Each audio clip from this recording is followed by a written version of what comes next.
Welcome to Weight Loss and Wellness for Real, the podcast where people like you get the practical solutions and support you need to permanently lose the physical and mental weight so you can feel better and live the life you really want to live in the body and mind you really want to be living in. If you're looking to overcome your stress eating, overeating, binging behaviors, and move to a place of food and body freedom, as well as find more meaning and more moments of joy in life, you are in the right place.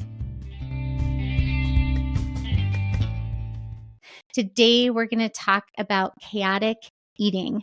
And first of all, let's kind of talk about what chaotic eating is. To me, chaotic eating is really when we're just grabbing things pretty mindlessly.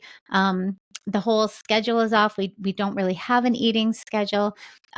Just a lot of chaos in regards to what we're choosing, when we're choosing to eat, all these kinds of things. So chaotic eating can really get us into trouble because often if we are trying to change behaviors, if that has to do with our weight, maybe losing some weight, maybe staying in weight maintenance, chaotic eating is not at all helpful for that goal and really does just lead to a lot of times to overeating, and just to behaviors that are maybe not in line with what we are trying to accomplish. So there are things in regards to if we are chaotic eaters, we can almost get into this pattern of chaos, which sounds counterintuitive, but it's kind of like, unless you kind of are aware, like maybe right now you're thinking to yourself, am I a chaotic eater?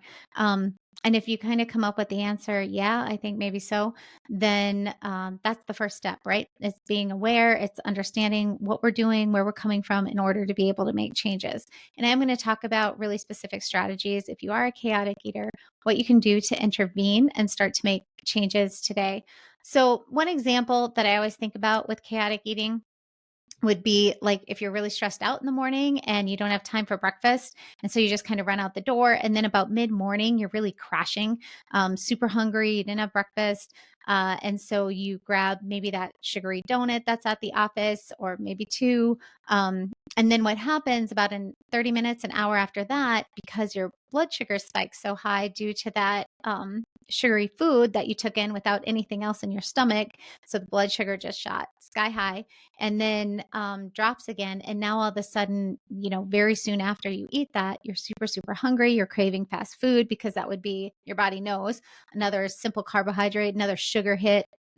And so then for lunch, you just, it's like out of convenience, you're not feeling good. You just go and grab fast food. And then a couple hours later that mid afternoon, usually it's that, I don't know, that 2 to 4 time when most of us start to feel a little sluggish. We want a little pick me up. Maybe we're a little extra stressed. And so you grab that bag of chips and before you know it, the whole bag is gone. And that has a lot to do with just all the chaotic eating patterns that have gone on throughout the day. Okay, so you kind of understand what it is. So let's talk about some practical strategies that I'm wanting you to listen to all of them, but to choose just one. If you're sitting here going, yes, I'm a chaotic eater. Yes, I want to change that. Then I'm going to list a bunch. I think I've got 3 to 5 that I'm going to, if I can remember them all, that I'm going to go into. But I really just want you to choose one to start working on today. Remember, we want to make everything very doable. So this isn't about grabbing all these strategies I list and trying to implement them all exactly right now. Okay, so the first one, you're going to know what I'm going to say. You're going to roll your eyes at me, but really it is such an important one and it can be so incredibly life-changing when you get this skill under your belt, and that is mindful eating. And remember, all of these, they are skills. So skills are, anybody can learn a skill, anybody. It just takes patience and it takes practice. And so I want you to think of these things. They're all skills. They can be learned. So mindful eating is a skill. It takes practice. It takes a little patience and time, but absolutely you can get there. Mindful eating is one of those things that really helps us sustain behavior change in regards to food and our relationship with food. And I can't emphasize it enough, the importance of starting to practice mindful eating. Okay, another one you could try would be meal planning. And I know a lot of people are like, I don't have time to meal plan. I totally get it. Again, with some practice, you get really good at this. I mean, meal planning, I maybe spend 20 minutes on this and maybe another 30 during the week actually making the food. Um, Now I'm not making gourmet meals. This is true. And it's just me and my daughter. So I understand if you have a bigger family, that's a little different. But, there are tips and tricks, things like just using a sheet pan meal, right? Where you just use one sheet pan, all the food goes on that and you bake it, or you use a slow cooker. I use a slow cooker all the time, make a lot of extra in the slow cooker. And then I have food for the rest of the week, or even stuff that I can freeze. So those are ideas when you are thinking about maybe starting to plan meals, make it super, super, super easy. Um, and then also just consider you don't have to make a new meal 7 days a week. You don't need that much variety. Your family does not need that much variety. So think about maybe 3 meals that you could make large portions of and be able to eat that throughout the week. So you have some variety, but we don't need a ton of variety right now. So this would just be a way to make the meal planning piece easier. And meal planning is really, really going to help you stay away from impulsively eating things, or running here or there to grab this or that because there's just chaotic eating going on. Okay, so that would be the next one. Another one is to really get skilled at listening to your hunger cues. So many of us are not great at knowing when we are actually physically hungry versus psychologically hungry, and really learning and tuning into your body, and starting to understand what your hunger cues are like for you, what your fullness cues are like for you. I know when I was heavily into my binging, I lost all hunger cues, fullness cues. Well, I knew I was always overly full when I would binge, but I would keep eating anyway. So even those cues weren't making me stop, right? So we can, if we have um disordered eating patterns, we can actually turn off those hunger cues and those fullness cues. And that has to do with hormones that are going on in our body. We have ghrelin, which is our hunger hormone, and leptin, which is our fullness hormone. And when we are not eating nourishing foods, and when we are eating in a chaotic manner, when we're binging or we're overeating all the time, this really affects those hormone levels. And so we actually do lose touch with our hunger and fullness cues. And so getting back into touch with those. I have different ways I work with my clients on strategies on how to do that. But overall, just really trying to practice tuning into the body. Am I full? Am I still hungry? Using the hunger scale can really help with that. Okay. And then the other one would be identifying triggers. So usually when we're in chaotic eating, we aren't noticing our triggers so much, but usually it's the next day. We can look back and be like, oh my goodness, why did I eat all that or eat that? Or I wish I hadn't ate that, or whatever the thing is. And that's when we can kind of look back, and we want to ask ourselves, what was the trigger there? What happened there that I impulsively ate or chaotically ate that food, and really look at, is it your environment? Was it a situation that happened? Typically for most of us, it's going to be a feeling, and it's going to be a negative feeling that we don't want to feel. Typically it's going to be stress. But it could be lots of other things too. But that's just in general, usually what's going on. So if you do come down, if you do get curious and you figure out, oh yeah, that is stress, that is triggering my chaotic eating, then your solve would be to really work on what are some other things that you can do throughout your day to really help reduce your entire stress load. And that might be things like making sure you're doing a breathing protocol every hour for 30 seconds. It might mean you make sure that you get up and walk around, or do a few air squats, just get your body moving. You could do a jumping jack or something, but just making sure you're sitting, standing, you're moving a lot throughout the day, because that can really help reduce our perception of stress. So it can be any of those things, but really working then to lower the stress load can help prevent the chaotic eating. Okay, so I want you to take one of those and commit to trying one of them today and the rest of the week, so that you can kind of get curious and see what happens when you start to use a strategy to start to help that chaotic eating pattern. And then I do just want to say something I always say, but I want to remind you that you maybe tell yourself, okay, so for this week, I am going to practice being mindful at one meal every day this week. So I'm going to sit down, I'm going to take a breath, my meal in front of me. I'm going to go through my five senses. I'm going to pause between bites. I'm really going to savor, think about what I'm eating, the taste, the smell, all these things.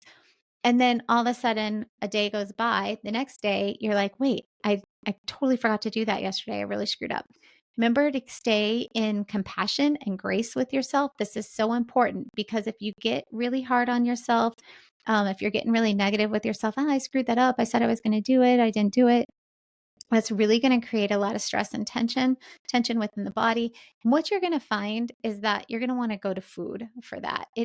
That shame, that guilt, it always makes us overeat. Maybe not the same day, maybe not the next day, but it'll probably happen within a week where we end up overeating to deal with that feeling. So I really want you to be compassionate and graceful with yourself, as well as if the misstep happens, yes, be compassionate, give yourself grace. But you also want to do the second step where you really look at, okay, what can I do different next time so that doesn't happen? So it's both parts, grace and compassion with yourself, and then making a plan to how to do different the next time. Okay, I hope you choose something from those lists. Would love to hear if you do what you decide to choose. And then I'd love to hear at the end of the week how it goes. You can get in touch. All different ways. You guys have heard it all. Socials are Heinen Counseling and Coaching. I don't even remember. So you could DM me there. You could comment on any of the posts I do on Facebook, anything like that. But I'd love to hear how it's going for you. Okay, thanks again for listening, and we will talk soon. Hi, everyone. Guess what? I have a lovely discount code just for you, my listeners. The code is 10 off. That's 10OFF, and it will get you 10% off any one of my online courses, which now include Mastering Mindful Eating, Overcome Binge Eating, Overeating, and Emotional Eating for Good. And I also have a course on When You Want to Stop the Weight Loss Medication, a comprehensive guide to weight maintenance and mastery. So if you've maybe lost some weight using a medication and you're now wanting to go off the medication but keep the weight off, this is the course for you. And any course you buy, you keep the course for a minimum of 3 years, maybe longer. It just depends on how many are purchased. All courses are self-paced, and I promise you they are practical, meaning they don't just tell you what you need to do. You actually engage in the skills and strategies needed to make actual lasting behavior change. You learn how to do the what. Okay, all courses have multiple modules with multiple lessons. All include lots of examples, tips, and tricks to make things simple and clear. And you also get lots of downloadable resources, including the daily planning template that I use with my own clients, the exact protocol to use after a binge or an overeat has occurred to minimize its damage on your body and your mind. There are protein cheat sheets, research-based journaling prompts, and the literal how-to checklists on the skill you are learning about. And with the weight maintenance course, you also have a movement module that will help you figure out how to make a movement plan that fits your particular lifestyle and level of fitness. And you also have a natural appetite regulation module. So whether if you have never tried an online course to change behavior, or if you have, I just highly would recommend that you try one of these. I've put my heart and soul into both of them. They are all research-based, and now you can get 10% off. So again, that code is 10OFF. If you're ready to make changes that last, you can go to my website, heatherheinen.com. Heinen is spelled Heynen. And from the main menu, click courses, and it will get you to where you want to go. Or you can click on the links in the episode description below the show. And again, as soon as you're there, when you're ready for checkout, just enter the code 10OFF, 10 off. And just a reminder, I also have an ebook cookbook that is now available. It's called Protein Forward Easy Recipes. It includes all high protein recipes, including breakfast and sweet treats full of protein and lunches and dinner. Okay, so again, head to my website. It's probably the easiest thing to do. heatherheinen.com. Heinen is spelled Heynen.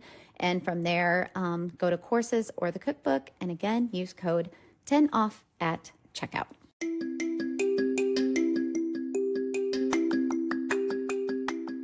Did you know you can find a lot more help from me on my website? Go to heatherheynen.com. Heynen is spelled